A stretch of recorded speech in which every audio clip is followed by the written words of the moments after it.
These Tealight candle holders are made out of scrap wood that I had in my shop and are a great local seller. They sold well on Etsy, but after a while they were imitated for a much lower price. Given the cost of shipping, I decided to just sell them here locally.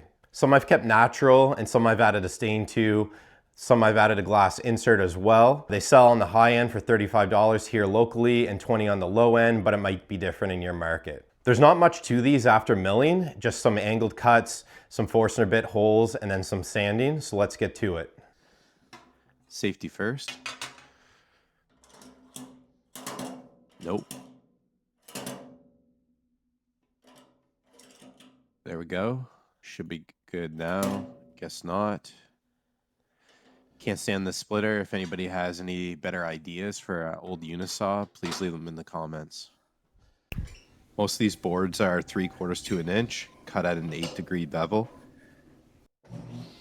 Let's fire up the old beast.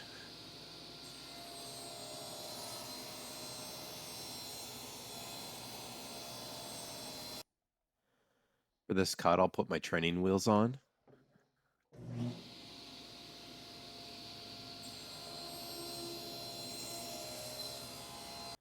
I am setting up my stop block here for my miter saw. I have 2 long boards. I'm going to cut at the same length. That's 25 inches. I have it set to an 8-degree angle. I'm just cutting the short board. It's 13 inches long. I'll just flip it over and take some off the other side. And that's it for all the miter saw cuts. Time to lay out and marking. All right, so I'm ready to mark the spots where I'll drill the Forstner bit holes. So this one, I'll start with the short one here, and I think I'll just do 3 Forstner bit holes, so 3 Tealight candles. And so I'll just mark the middle. So the total length is 13 inches on the top. And so I'll mark it down at 6.5. And then half of that, 3 1/4. I'll just flip it around. Mark 3 1/4 again. And then what I'm gonna do next is just find lengthwise the center of the board, and then I'll have my mark set for the Forstner bit. So I'll just find center using the method of picking a number and splitting it in half. So we'll go with 5 there, so 2.5. And then we'll do the same over here.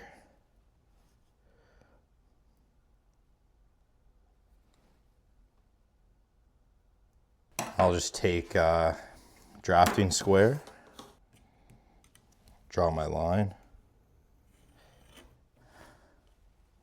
Okay, so I've got my center line down the middle, and then what I'm going to do now is just take a combination square and create a crosshair there from the point where I marked for the Forstner bit.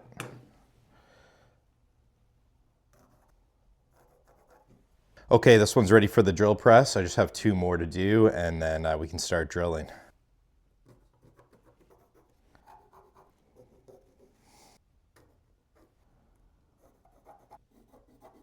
Just want to take a moment and show these 2 pieces here. I cut the same length. It's kind of nice when you do that. So I've done the math. I'm going to do 7 Forstner bit holes on these long pieces here. So it's kind of nice, like I was saying, these are both the same length. So I replicate those numbers onto this one easily using my drafting square or combination square. And so if you've got multiple, you can just set them up side by side. So you can just mark out those Forstner bit holes without having to do the math again. Time to put the drill press to work. These holes are 1.5 inches, so you'll need a Forstner bit that size. Okay, so I finished drilling the holes for the shorter version here. Put the candle in there and it fits perfectly in each one.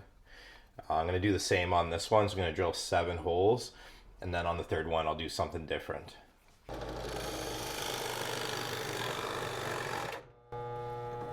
Right away, bogged down. We'll just have to go slow. Here's a 7-second clip of the Ryobi drill press struggling with a 2-inch Forstner bit into maple. So I've got it about 1/2 inch. I think that's deep enough. I'm going to use these glass inserts I got off Amazon. And so I'll just do 6 more of those across the way.